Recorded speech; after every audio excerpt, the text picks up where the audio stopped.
Yeah. Of all places, I guess I have to be here. So okay, I see. Some people are joining us. So, anyways, we're on Facebook and on YouTube, and I'm getting notifications that I'm live, which is weird. Okay, there we are. So yeah. Anyways, got the whole setup here. That's the GH5, and it's not the smallest. Here, look at maybe you can operate the camera. Sometimes you can just tilt From it. the camera, okay. Yeah. Be careful. Hopefully the phones don't fall.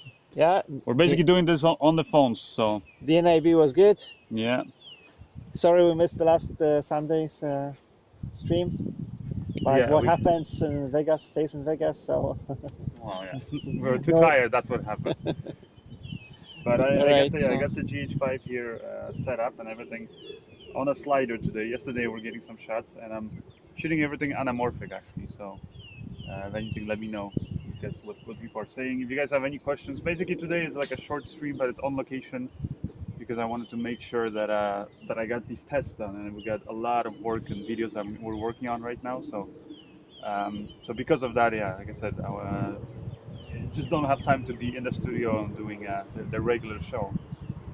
But I still wanted to, make sure we don't miss another week of the show, right? Because of NAB and all that stuff like we did last week.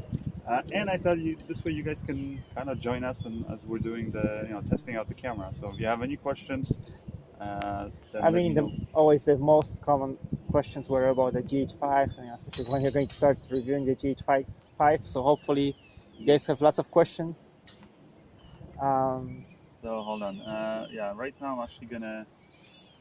You guys, you can entertain everybody, So- Lucas. I'm gonna. Me entertaining. Yeah, I'm gonna adjust the settings here because I'm basically what I'm testing right now, trying to see is that you trying to record anamorphic internally in the camera versus recording it on the externally, Atomos Shogun, which allows you to do it in 10-bit. The only thing is because you like internally when you're recording anamorphic, it's cool because the GH5 and GH4 they have the anamorphic mode where they record in 4:3 aspect, so they use the full pixel readout vertically basically. So you're actually squeezing the image. In this case, I'm squeezing it 2 times because I'm shooting with the SLR Magic, 2 times anamorphic lenses. So I'm shooting the higher vertical resolution and less, horizontal. And then this way, in post, when I, de-squeeze it, then I'm getting the full, basically pixel to pixel, you could say, resolution, and actually higher, right, in resolution than, like I say, in 4K. But that's when I'm recording internally in the camera, which is limited to in 60p. 4K is limited to 10-bit, at least right now, because of the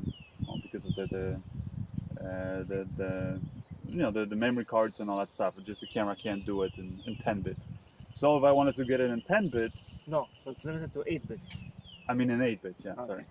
And if I wanted to get it in 10-bit, then I want to record on the external recorder, and also not only the 10-bit, but a 10-bit versus 8-bit, but also better codec, right?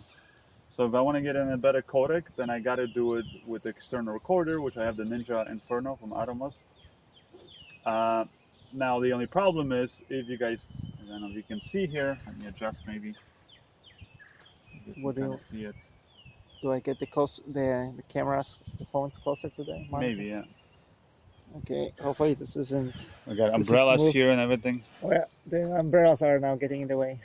Yeah. Yes, we got the rainy weather, so that's why. You can kind of see here that I have black bars basically on the left and right. Obviously, I have black bars on top and bottom because I'm shooting on anamorphic, right, widescreen.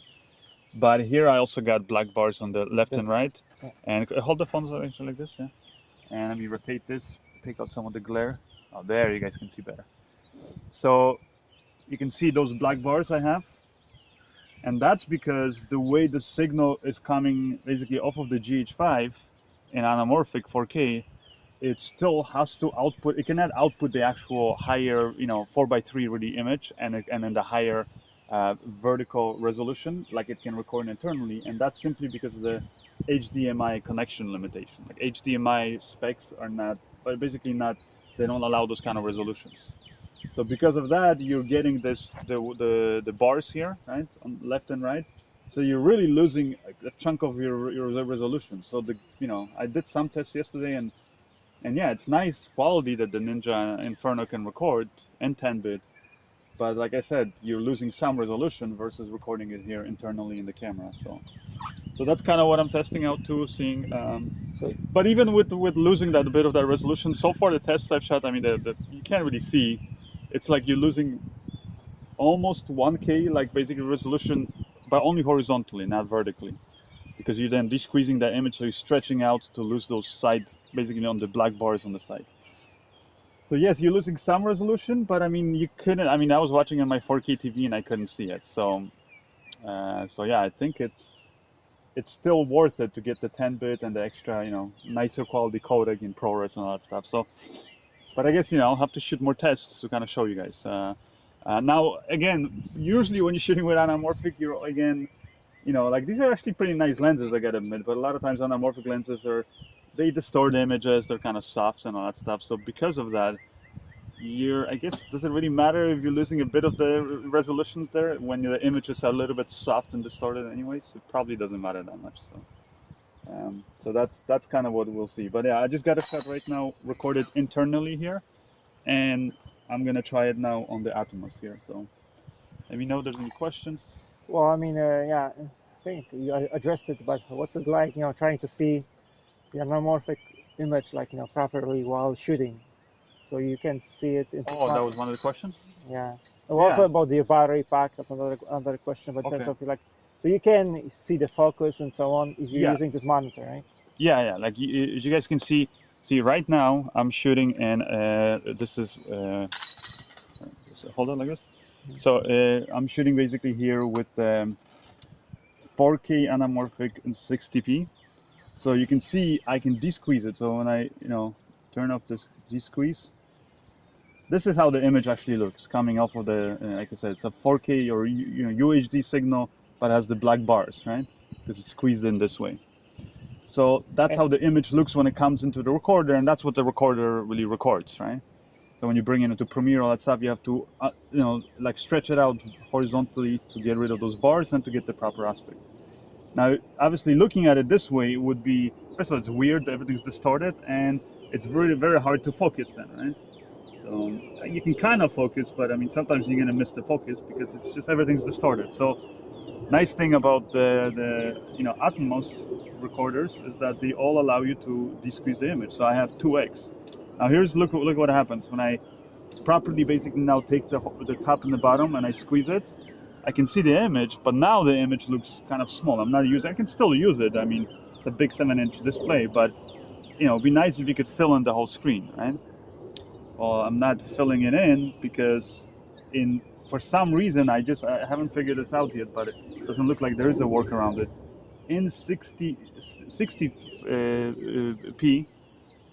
either the Shogun or maybe because the limitations of the HDMI, it cannot basically output anything else basically that can be basically displayed like so that it can stretch at full size. But if I go into my camera settings, so first I'm going to change it now to 10-bit.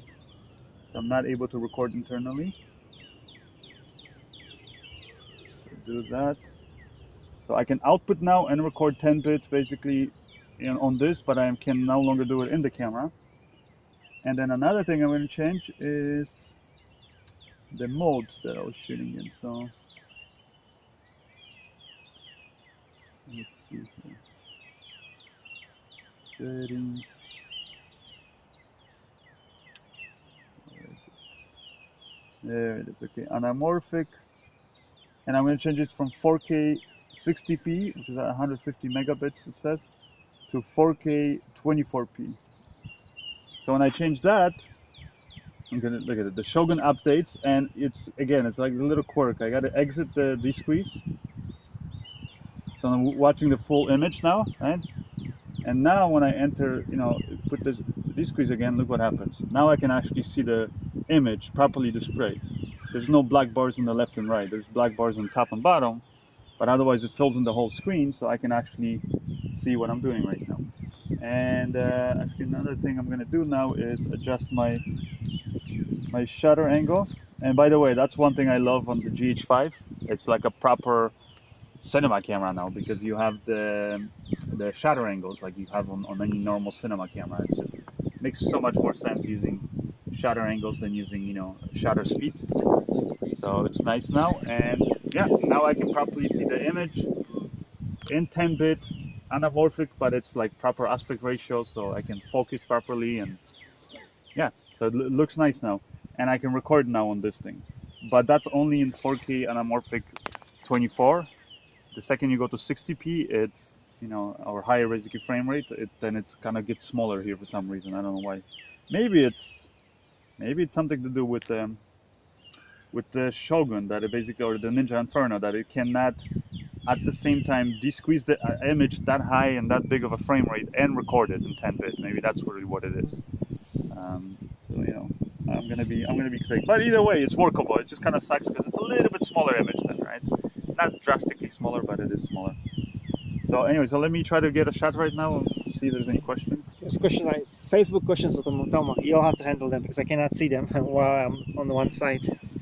But yeah, questions. I'm going to mention them so we don't forget, because I'm not writing them down today. Oh, so yeah. rolling shutter, test it out. Also In anamorphic?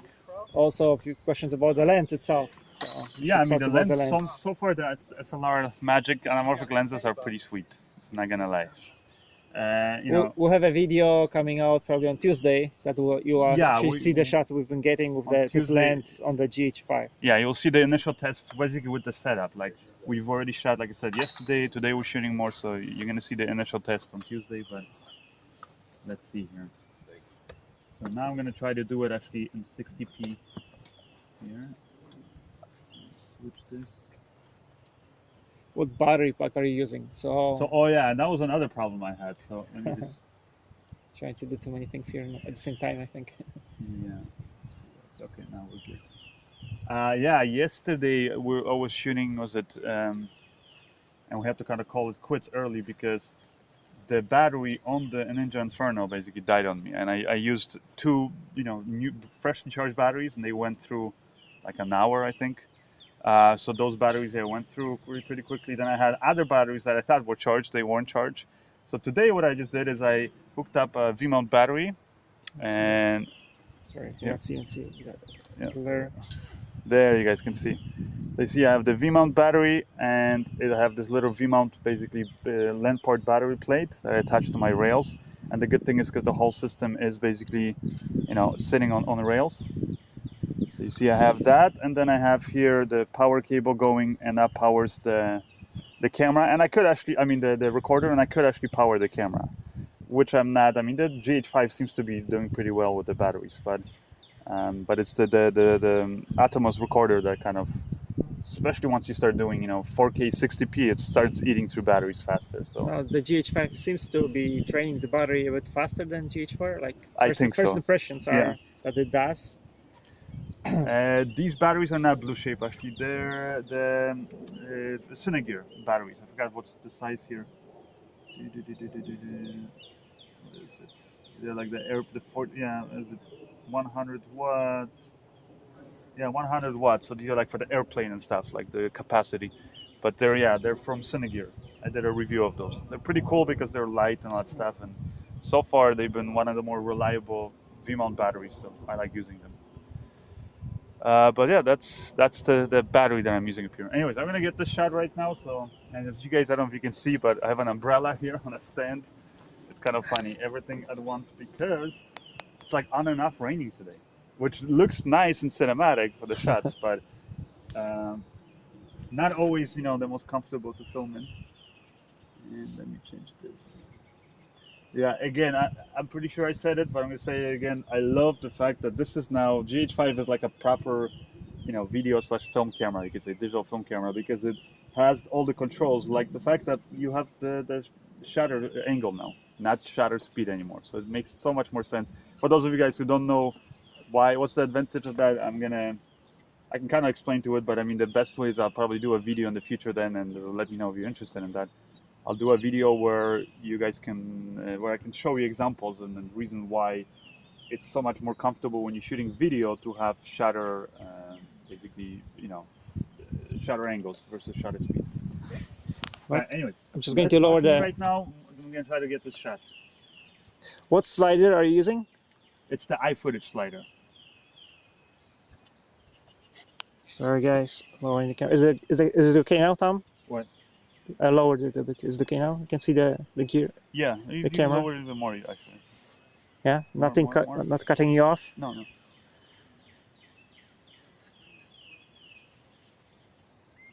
Yeah. Yeah, I think so. Yeah.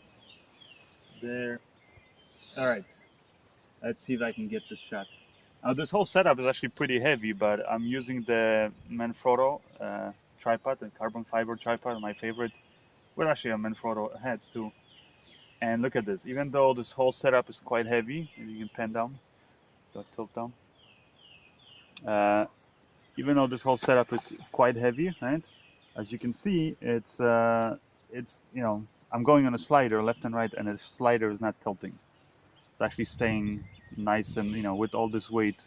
And the reason why it's so heavy is mainly because the V-mount battery here and the lens is the heaviest thing. Now without the battery, the camera yesterday was very unbalanced, right? Like all the weight it was front heavy, so in a way it makes sense to have the V-mount battery. But you see the legs; these are carbon fiber legs they're not heavy, but you can spread them out. You can really put like a nice base, and also it's a ball head here, so I can adjust the level of the slider. So it's pretty cool, nice setup. All right, let me try to get this shot right now. Oh, we got the frisbee here at we are on a frisbee course. With the worst day, I think, the worst location you could say, because today there's a frisbee tournament or something happening here, and we just got hit by a frisbee. We didn't get hit, but it's close to us. Well, hopefully, we are not interfering with the game. Hi. So yeah, are you going to record, Tom, on the Inferno? Yeah, right now I'm recording on the Inferno. Okay. Somebody else wanted to actually see how that all works when you record. There's going to be a few more groups coming up through here. I know this is expensive equipment. It's probably, if the disc comes. Sure. No, I know it's raining out too. Dude, he's got to take this shot. If you could please move. Okay. Sorry, where's the shot? Are you shooting at me? He needs to. It's So like take golf. that. Yeah. He needs to stand here like this. All right, we'll move there. Okay. Thank you. Thank you, Dan. What do you guys get? We are streaming here live. People are doing camera tests. Do you want to say hello Hey, what up, to guys? the world? To the world. Yo. Here, so we've got frisbee players here joining us. Enjoying the day. Kind of rainy and cold to enjoy it. So the battery on the you guys have questions about the battery. I mean, on the Inferno, that's the battery that lasted. I think it was about an hour and a half, right? Whoa, like turning it off on and off. Yeah, and not Really continuous using it. filming. And then on the GH5, it lasted for the 3 hours that we were out shooting, right? Yeah.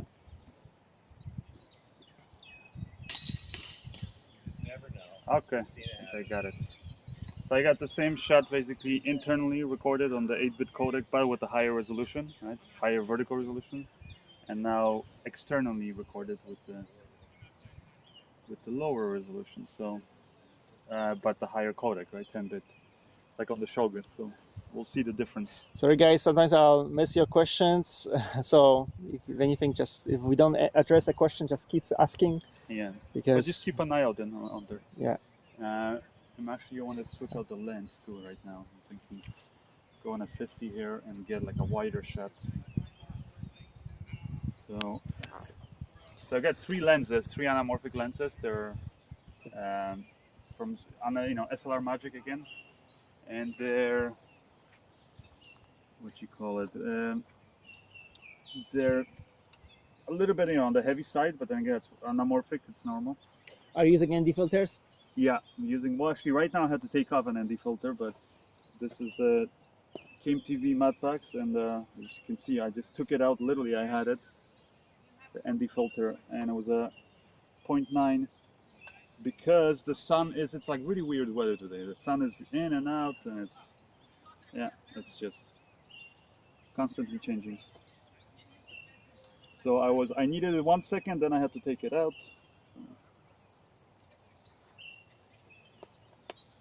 All right, let's try to change out that lens.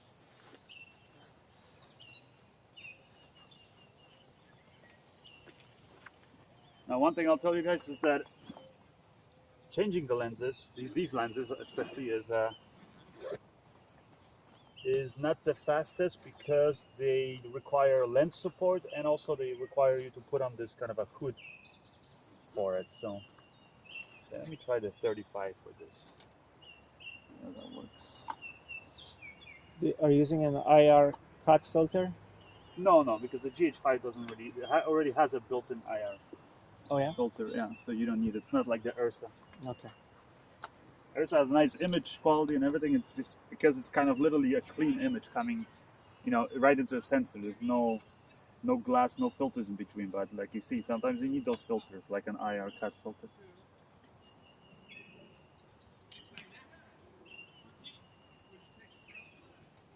All right.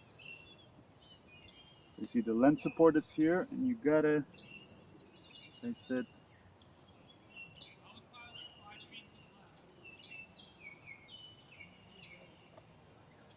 gotta be careful with that.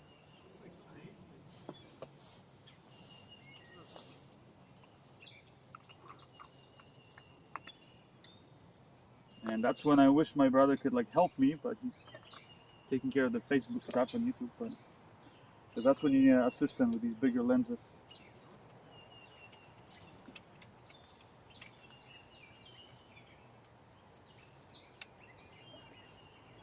And having to attach the lens support again.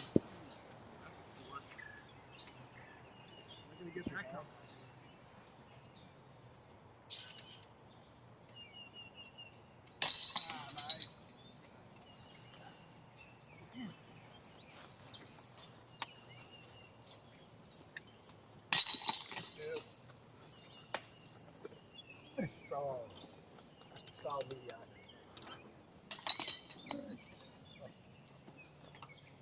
Yeah, we are originally from Poland. Question over there. You are from Poland. Oh, From, well, born in Krakow, and then grew up in Dąbrowa Górnicza.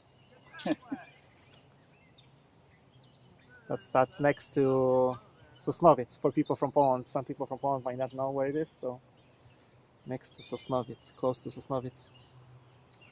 funny is I don't even know exactly. What's the sound? We got the frisbee players here hitting their targets. So whenever they hit the target, that there are these chains, the basket. I think that's the sound. Or maybe you're hearing the birds. I'm not sure. Well, I think they would know what a bird is. Yeah, I don't know. Maybe it's muffled. I don't know how good the sound is. I guess once we're home. Yeah, we're doing this by the way from our phones because Yeah, that's just- the best way right now that we can do live streaming on location. But we are going to be working on a setup so we can do more of this like on location when I'm actually working on a film or something, live streaming, but without the,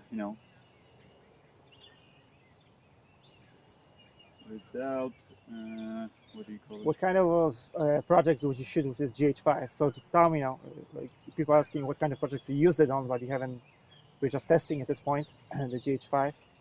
But what kind of projects would you shoot? Films, events, commercials on it? What do you think? You still want to wait to get more experience with this camera before saying? What kind of projects? I mean, Yeah. I'm mainly just interested in shooting films, right? And I mean, I think it's a great camera for like live events and stuff because it's so small. That's the beauty of it is you can see I can have it big and build up like this for like a proper cinema setup, and that's what you need when you're doing like narrative work or music videos, let's say. So that's what you're using, but. I mean, you shot a feature film on a GH4 before, Yeah, and so I mean, I'm sure we can use this camera. But exactly, but when I was using the GH4 in a feature film, it wasn't just using the small camera. It was the whole setup because you need that for a feature film and bigger lenses and stuff. Although there were a few shots actually where it made sense, and that was the beautiful thing is then if I really needed to and I still have the same image quality and everything, then I could strip down the camera and use the bare bones just for a few quick shots and my action shots. But So that's the nice thing with this is I can use this, right? Like you use the meta bones on that feature film I used it, yeah.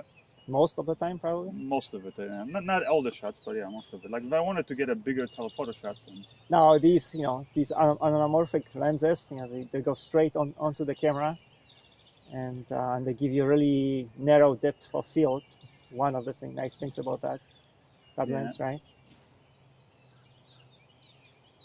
and right now they're giving me super narrow depth of field, and man, it is also very, very I'm going to show you guys afterwards because I don't think right now you'll be able to see it here in the monitor, but it's like on the phone basically because we don't have a zoom lens on these phones, but it distorts the image like crazy. I'm on at 35. So on the 50 and the 70 millimeter, which is, I have 3 lenses. On the 50 millimeter and the 70, you don't really see the distortion that much, but here you really see the anamorphic distortion. It's like crazy wide. I mean, it's a 35 millimeter anamorphic is like almost equivalent to like 12 or 15 or something like that on a spherical lens. But also you see because it not so much in the field of view, although it is wider than a normal 35, but also it's just the distortion. It almost looks like a fisheye sometimes. So you're gonna see in the shots when I post on Tuesday, we're gonna have this video with like my initial sort of setup, with the GH5, kind of what I'm using, and also with the shots. I'm actually gonna show you guys how the shots look. And oh, it started raining again. Good thing we have an umbrella. But yeah, when you see it, you gotta pay attention to this shot that I'm doing right now, which is of this tree. And you're gonna see just how much this tree distorts. It is crazy. It's kind of cool, but I mean, that's the whole anamorphic look. So sometimes people complain that like, oh, these anamorphic lenses, they're I can't get like a really sharp, nice image, and that's the whole point of anamorphic is you don't want to be shooting anamorphic. You're looking for the sharpest, cleanest image. So anamorphic is actually kind of a dirty look, kind of you could say organic. People call it filmic, right? That's what we love about it, anamorphic lenses. Because you said there's actually a new line of anamorphic lenses that is very clear, very sharp. Oh yeah, from Ari? Ari or Zeiss, right? Zeiss. Yeah. Okay. And maybe you're saying maybe not too many DPs will want to use them actually because I think they're too clean. Because they don't have the flaws that kind of make the anamorphic lenses, attractive to DPs. Yeah.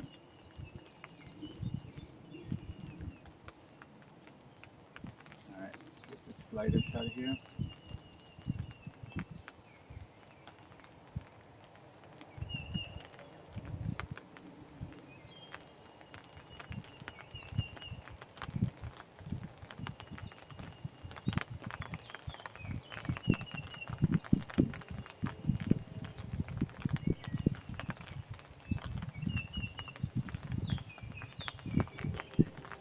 Yeah, we usually try to rent, before buying a camera. Yeah, it's a good thing, whenever you have a chance. Yeah, you want to use the equipment before you spend thousands of dollars on something. So. Although the good thing is lately the cameras and everything have been going down, right, in prices. And the good thing is that already a lot of people reviewing equipment like us. So we are also obviously looking also at what other people are finding when they use the equipment. We also look at the reviews of other people. So yeah. So right. yeah, the rain really picked up. Yeah, it's really raining now. I don't know if you guys can see the rain, but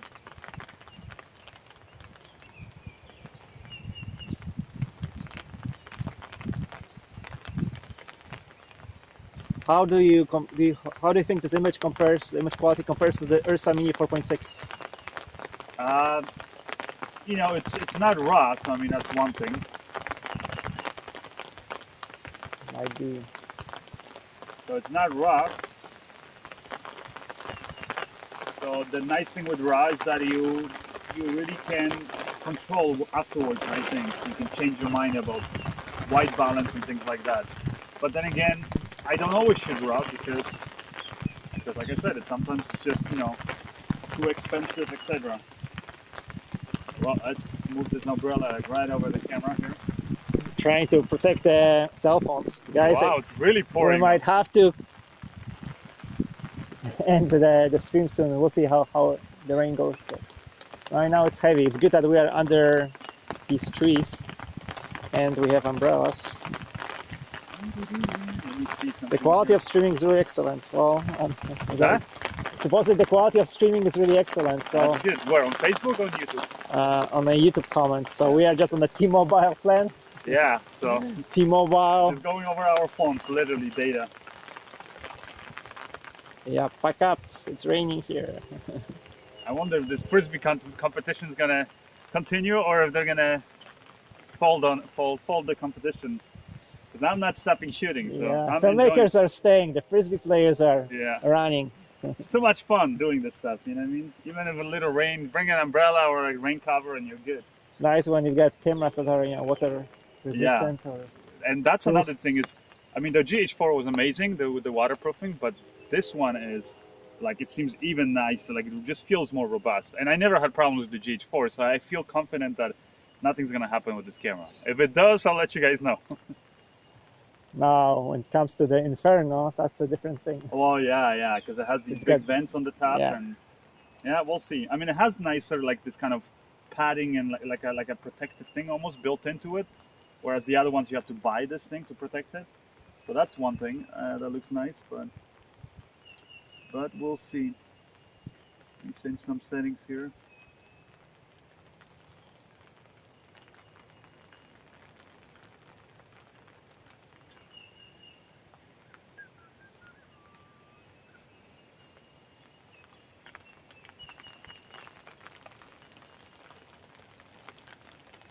Any other questions there? I see a lot of people joining us from Africa, different countries, and so on. It would be nice to one day to go there, shoot something. Oh yeah, I definitely want to go to Africa. It's like looks like Africa has so many different climates and things and landscapes to offer. So Yeah. definitely interesting things to shoot.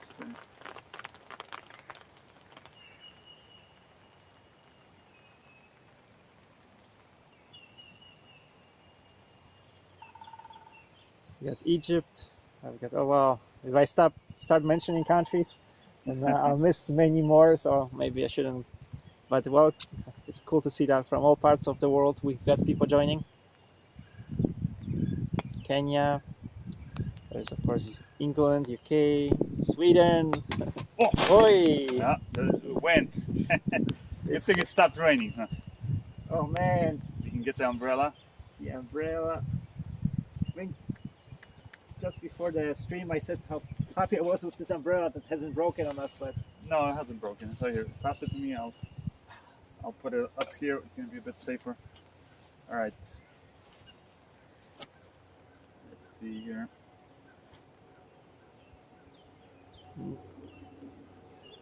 we're getting greetings from sunny Caribbean.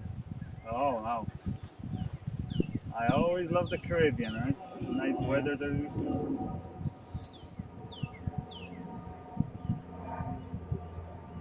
It's from Puerto Rico. ProRes from Ursa Mini 4.6 versus GH5.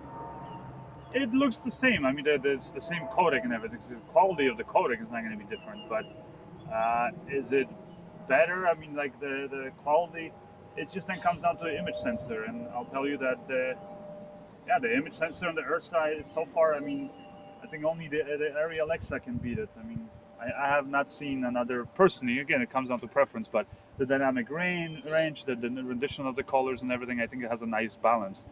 Canon cameras, like the Canon C300, they have beautiful also color rendition, but I find the dynamic range just, like the way it handles the highlights and stuff is not as nice to me. Like it's beautiful, don't get me wrong, it's just not as nice to me as the Ursa, right? So that's the thing that makes the biggest difference really. But yeah, that's pretty much it. Otherwise, I would say like the GH5 doesn't obviously have the same dynamic range, and you can see that already. I mean, I'm gonna do it's probably test chart shooting. It's boring, but that's why that's not the first thing I do. But I'll do it because I know some people are curious to see. Next, basically to like the GH4 and next to the let's see the Ursa, so we can compare it. But I can tell you, GH4. I don't know if there's a big step up. I don't, might not even be the same as the GH4. But when it comes to Ursa, definitely Ursa can handle bigger dynamic range. I could see that already, like when shooting, even though, so far it's been overcast, but like yesterday when we were shooting, there were a few moments where the sun was peaking, and in those moments I could really like see suddenly that I know that with the Ursa I was able to handle those kind of scenes before, whereas with the GH5, it's not bad. It's just like I said, it's just not as good as the Ursa when it comes to dynamic range. But what you lose there is you're gaining everything in, it's more compact, has higher frame rates, things like that, right? That it can do. So Yeah, comment here that the Ursa Mini 4.6K, it's killing it right now, and probably you would agree when it comes to the Cine cameras, because the thing is, like when we were at NAB, Yeah. And so many people now are shooting all the BTS, all the interviews with that camera, which is amazing because it's a camera exactly that can shoot in ProRes and can shoot in like other codecs that make sense to do long takes, and you can do interviews and all that stuff. But it also what's it called? It's versatile to be used like on the shoulder and all that stuff. But it can also shoot beautiful cinema quality, like cinematic images, right? Like one of the obviously GH5 is a very good camera, and it's you're saving a few $1,000s if you opt for the GH5 versus the Ursa. Now, if one of the reasons why you're buying the GH5 is because it's smaller camera than the Mini, then yeah, it's a smaller camera. But if you're using it as to shoot movies and so on, like as you can see, by the time you get the lens and everything you need with the GH5, it's also stops being a small camera. So Yeah. the size difference it's not significant, but It's there are not other reasons though Yeah, to exactly. opt for GH5 versus Ursa Mini. But if you want a cinema camera right now, probably by far the best value for the money is the Ursa. Another question: how does the GH5 compare to the A7S II? What do you think? I would say it doesn't have obviously the low light capability. I mean, most people think, is it bad? It's not bad in low light. It's it's you can definitely shoot it. I mean, it's better than like that's an advantage over the Ursa. It's a lot better in low light than Ursa. Not as amazing as the A7S II, but then again, it has higher frame rates, has 10-bit internally, it has many other things, right? That it has, that it offers, and the fact that it has a micro four thirds sensor. Sometimes, like for me, I actually find that I like it better because with a Metabones adapter, I'm getting basically not a full frame look, but I'm getting a proper cinema, like a Super 35, which is what Arri or Red cameras have, that kind of an image size sensor.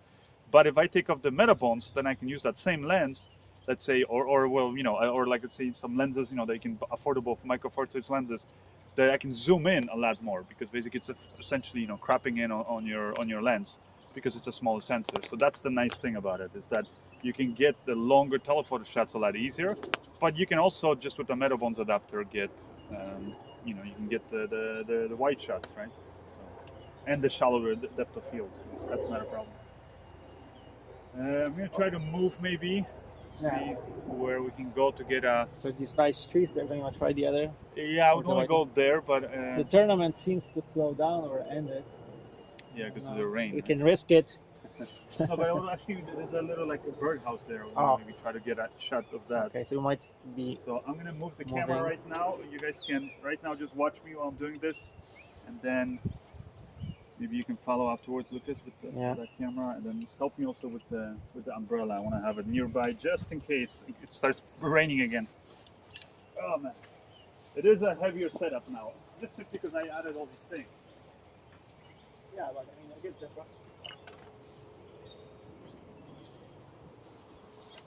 Here, I'm bringing you closer to the action. Oi.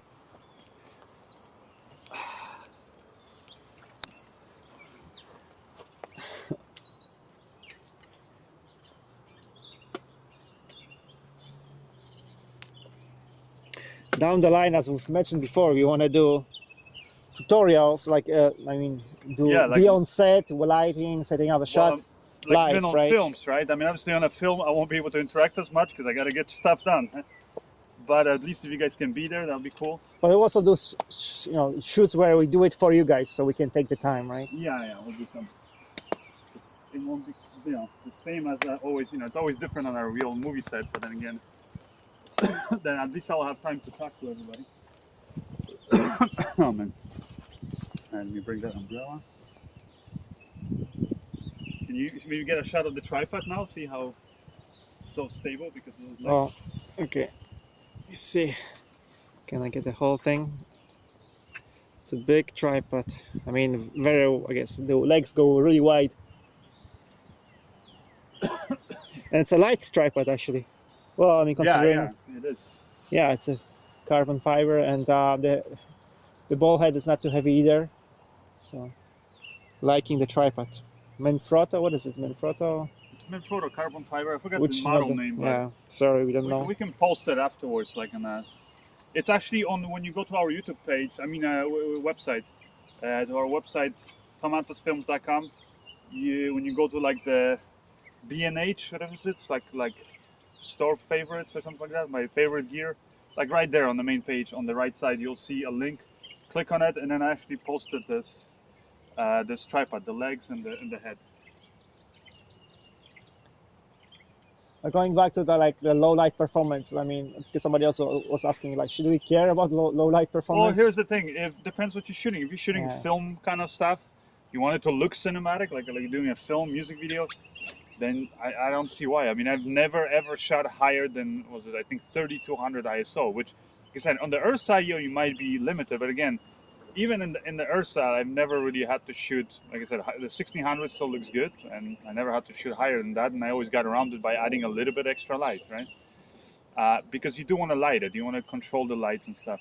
So I never shoot low light. Now, if you're doing stuff where it's like documentary on the go, you need to be able to sometimes shoot in really uncontrollable locations, and then it's not gonna look beautiful. It's not gonna look cinematic. But if all you care about is just getting an exposure, then yeah, I guess you want to have a camera that has the capability. But like I said, for where you're controlling the scenes, the lighting, I mean, like I said, I've never ever had to do it, and that's why I don't own the Sony A7S, or this A7S II.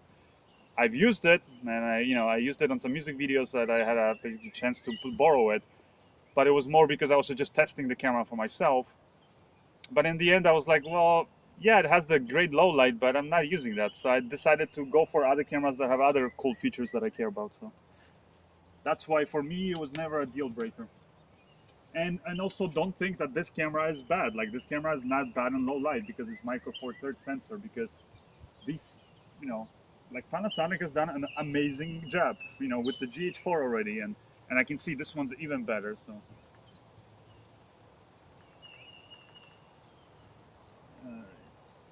Got this there. I'll tell you guys one thing I noticed with these lenses. Again, they're anamorphic lenses, so they distort, and there's always going to be fringing and some, chromatic aberration and all that stuff. But when you, and they're not as sharp on, all throughout. Like, the edges are really getting blurry, especially in the wider one here that I have 35. But the thing I noticed is if you step down on these lenses, put it like, because this one can open wide open at 2.4. But if you go to like, T8 or whatever, something like that, then you're really getting, like everything looks really, really sharp. So right now, actually, I'm on T8, and maybe I can actually get two versions of the shot so you guys can kind of see. This thing, I need to bring up the exposure.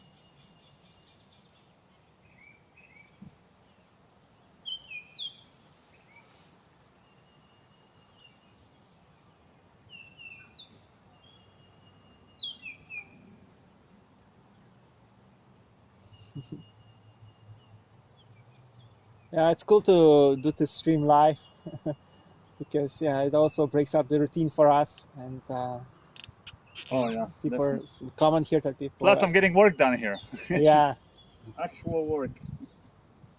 more productive. Yeah. Okay, maybe watch out. This doesn't tilt. I just noticed I got some rain on the lens because this is a wide angle lens, and okay, it's 35, but you got to keep in mind that it's just 35 anamorphic, so it's not the same. It's not the same as a normal 35 millimeter lens. It's much wider because basically it gets, horizontally, it gets a much wider field of view. So I cannot really use my mud box right now to protect it from the rain even and stuff.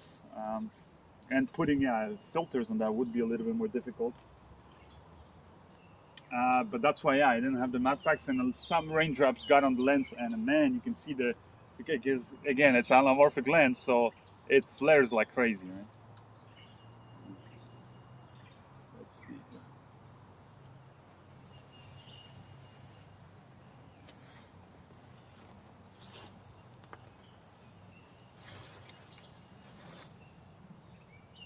Yeah, so far what I'm liking also about the GH5 is that it's like ergonomically seems like everything's like, I haven't done any custom buttons or anything like that, but ergonomically it seems like you can just reach and access all the settings that you need fairly quickly. So, and plus you can customize all these custom buttons, so if I actually, once I spend more time with it, I can make it even faster for my kind of workflow. But yeah, that's one thing I right away love. Sorry guys for moving the cameras or the camera.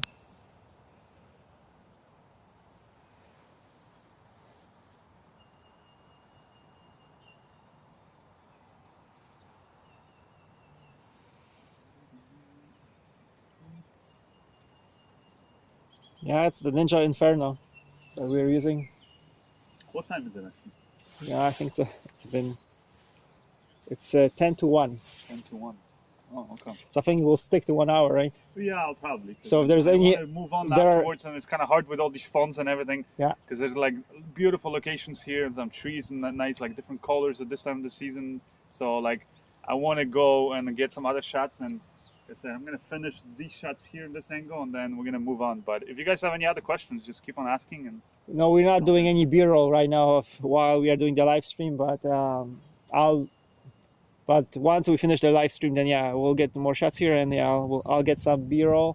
So basically, yeah, just all these shots we are getting today and what we got yesterday. It's for Tuesday's video.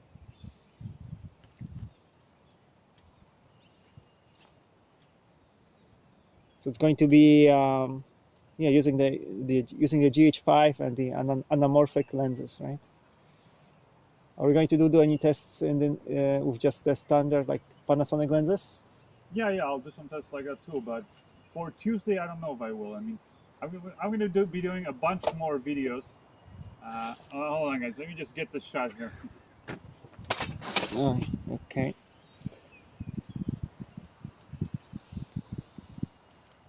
Oh, that looks nice.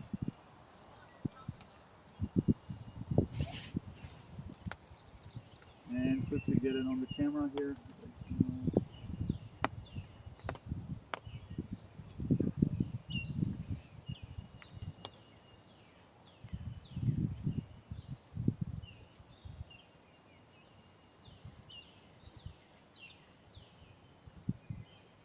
Okay, if sharpness was his only concern, should he use the native Panasonic lenses or Metabones with the Sigma Art lens? Would be good. Like Sigma Art lenses, I guess they've got the very narrow depth of field and fast. Yeah, they're very fast. So Sharpness, in terms of sharpness, like he just cares about sharpness of the lens. Should he go with the native Panasonic lenses or go with the Metabones and Sigma Art combo? like you want shallow depth of field and sharpness. It just talks about sharpness, so I mean, if you want sharper lenses, usually you want to use the native lenses. So I would go with the Panasonic lenses because they're going to be fit, to perfectly, basically. They're simpler lenses, smaller. They're designed to basically cover the micro four thirds image sensor. Whereas we're going to use other lenses, even if they're really sharp, like the art lenses from Sigma, then the problem with that is you got to use an adapter, and especially if you use a Metabones adapter, you're putting another piece of glass in front of your sensor, and so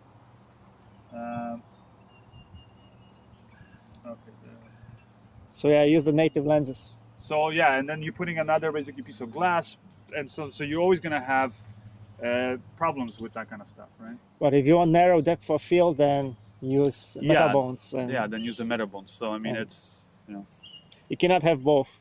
Yeah. I guess if you want. I mean, but it's not like the lens is not going to. The images are not going to be sharp if you use the Metabones, and it's just relatively, it's going to be not as sharp. not as sharp. Yeah, so Yeah, you care but- about having the ultimate sharpness and things. But again, I'll tell you guys, sometimes that's why I don't like doing these like studio tests where it's like pixel peeping and all that stuff, because it's a little crazy. Like It's not practical. It's not practical because the whole thing is, or like people now are talking about shooting, 8K versus 4K and this and that. And yeah, you're getting more resolution. You're doing special effects. That's something you want. But when you're doing stuff that's, like actual artistic stuff that you want it to look beautiful, cinematic, then you really don't care about those kind of things, because really then at that point what you care about is is getting the I would say a lens that has the kind of aesthetic, the feel that you want. And I'll tell you, a lot of movies, in the especially back in the in the old days of shooting of film, a lot of big movies were shot on anamorphic lenses. That's one of the reasons why I'm shooting on anamorphic lenses today.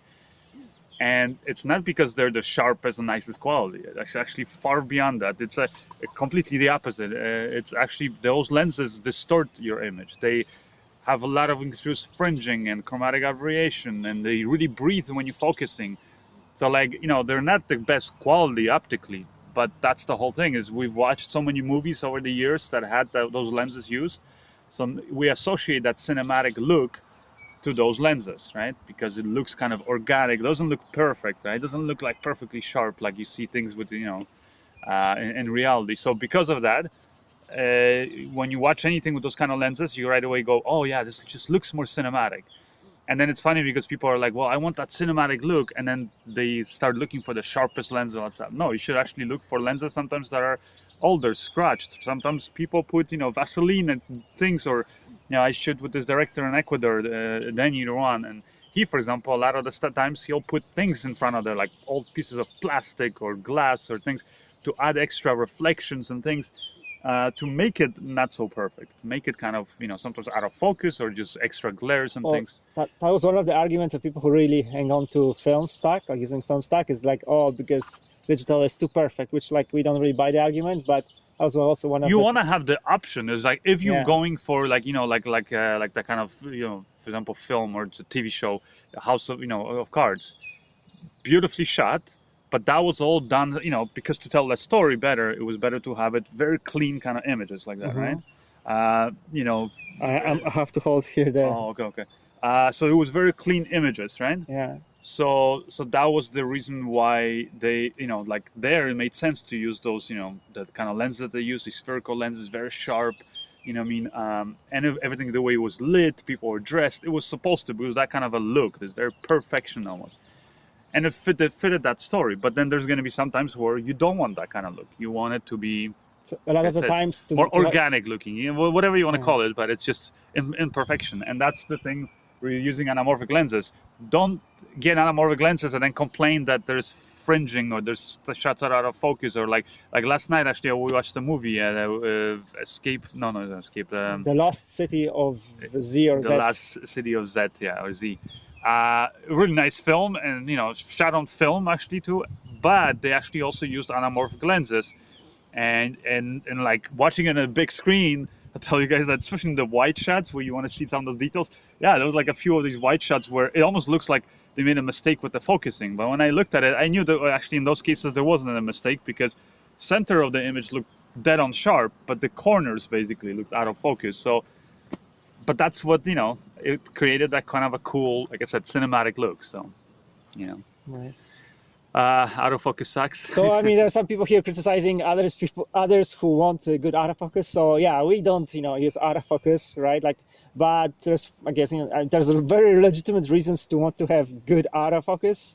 The GH5 has been shown that not to have good autofocus. No, yeah, we are going to be really testing it. There's all kinds of stuff. Well, I mean, I'll do some tests, but the thing is that I'm not for my workflow. I mean, I've only used autofocus once, and it was also kind of a gimmick. I mean, it worked well, but it didn't work all the time. So like, if I wanted something where it's like dead on nose perfect, I'm sure, in maybe 1 year or 2 or 3 or maybe 10 years for sure, I'm gonna have autofocus, which is amazing, probably on all cameras.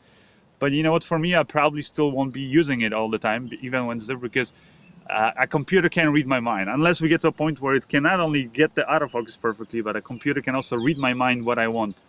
Then it's different. But up to that point, I want to be able to creatively sometimes, you're changing focus in and out and speeding it up and going slower. And it's like a creative thing. It's kind of like I said, like painting almost, So I want to have full control over that when I'm doing things that are, trying to go for that cinematic look. If I'm going for just clean, just documenting something, here's something happening, I just want to get that shot of it, then I care about low light, I care about autofocus maybe. But in that case, those functions are not as important. Right now, you're filming yourself.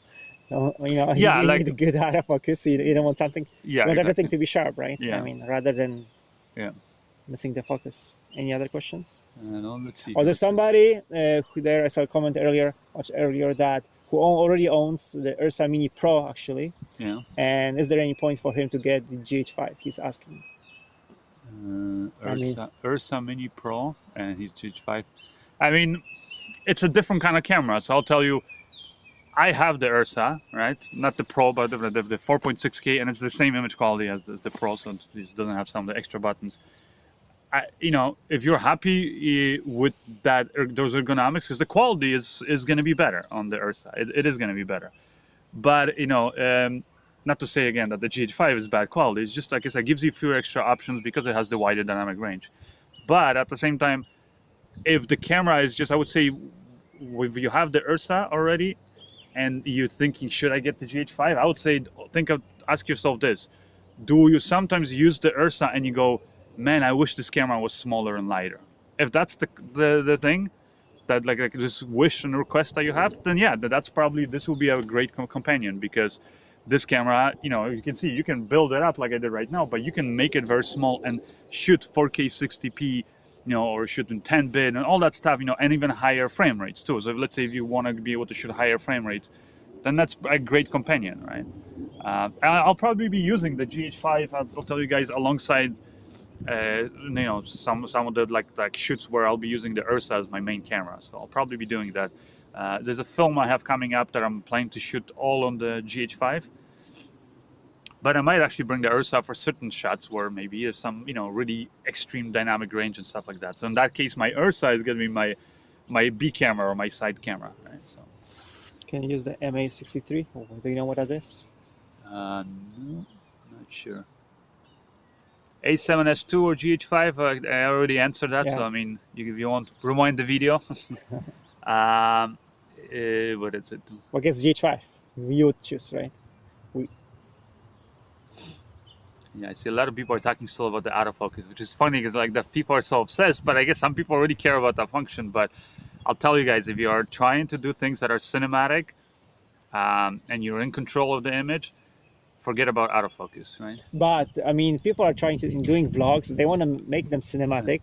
Yeah. And for vlogging, there's no way you're going to be using, manual focus. So I mean, yeah, I guess you don't want to, I have not flown the GH5 on any gimbals yet. Literally, this is my first setup. I started shooting yesterday, so no. I've shot little tests before when I was like in the camera stores, but I haven't had a chance to basically get my hands on my own GH5 basically.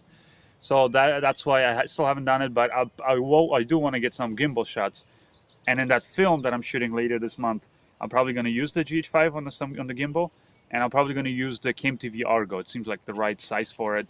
Now I could also use it on the small one, the CameTV Atomos or the single, which it's going to work perfectly on that. Now, obviously, when I have a big setup like this, if I wanted to use it, let's say with the Anamorphic Lenses, then you need an even bigger gimbal, like a DJI Ronin, Ronin 2 or the CameTV Prodigy, because it's heavy. The camera is not heavy, but those lenses are heavier. Right? So what else? Have you tried the Cam Prophet?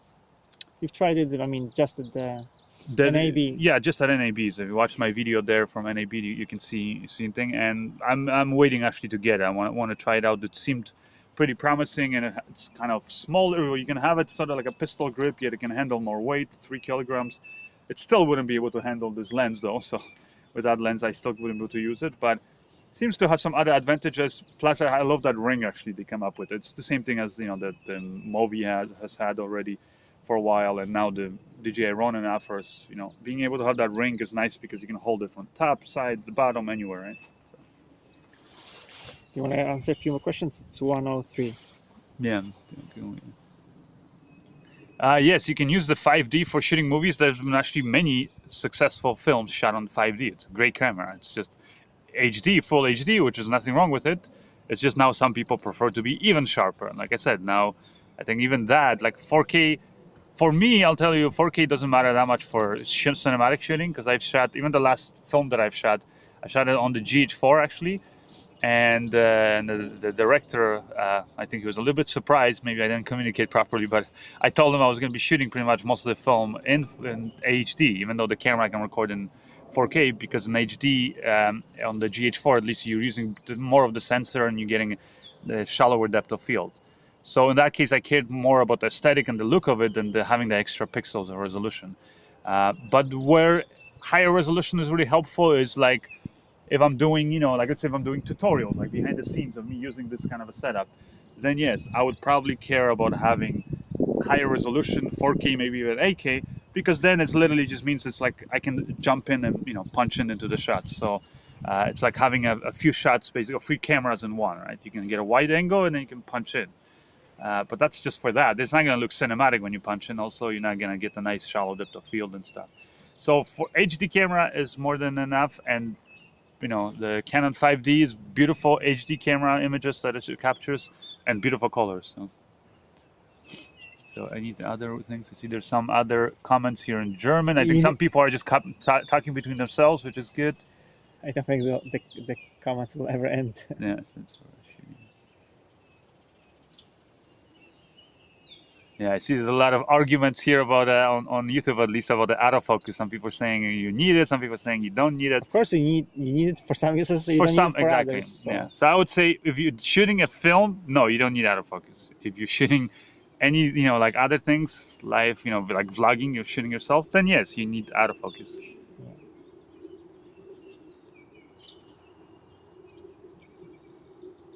Yeah, you just have to work. The 60D also can produce beautiful colors. You just have to get. This is a question from Srikant K. Hopefully I pronounced the name okay. But yeah, you just have to use the, you know, the right color profile, you know, white balance settings, and also the way you color grade it, right? You might see some people's videos from the same camera that you shot might look a lot nicer because they did a good job color grading. And I've done a few tutorials already about color grading. You know, you can use LUTs. Actually, I have some LUTs on my website that are, if you subscribe to my newsletter on my website, you'll actually get free LUTs as a gift. I will right away give you this kind of a cinematic look. Plus, I have more LUTs that I'm just for sale, right? It's like $10, $15, right? Something like that. We sell them. Yeah, really affordable. And these are just like kind of filters you throw in and it will make your images look more cinematic. So definitely color grading is very important. I mean, don't expect that somebody shot on the same camera as you and your footage is going to look the same, because what they did with the color grading makes a big difference.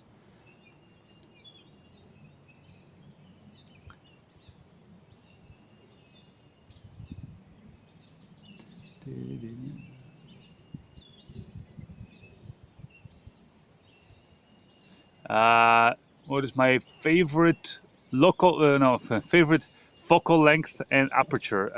The favorite one is 50mm. Aperture, I don't have a favorite because it's a creative tool, right? Decision. Sometimes I want to have shallow depth of field. Sometimes you want to have deep depth of field.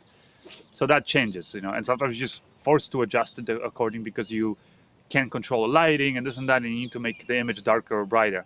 But yeah, focal length 50mm, and I shoot, by the way, usually on a super 35mm image sensor.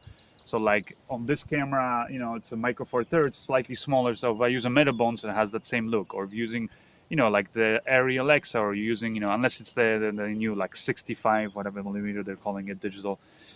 Those are bigger image sensors. But otherwise, most films throughout history have been shot on a super 35mm image sensor, which is equivalent of like APS-C size sensor. So like with Canon 7D, 60D you can shoot. So 50mm just looks, to my eye, it's like a lens that you can compose wide shots with it. You can do, you know, close-ups with it, medium shots. So yeah, and there's actually been a really good film that was up for the Oscars, right, with Matthew McConaughey, the Dallas Buyers Club. Yeah. The whole film, you know, up for the Oscars and all that stuff, and it was shot on one lens. Guess which one? 50mm. So doesn't matter, you know, what brand or nothing. It's just that focal length. The camera operator had to do a lot of walking, I guess. Yeah.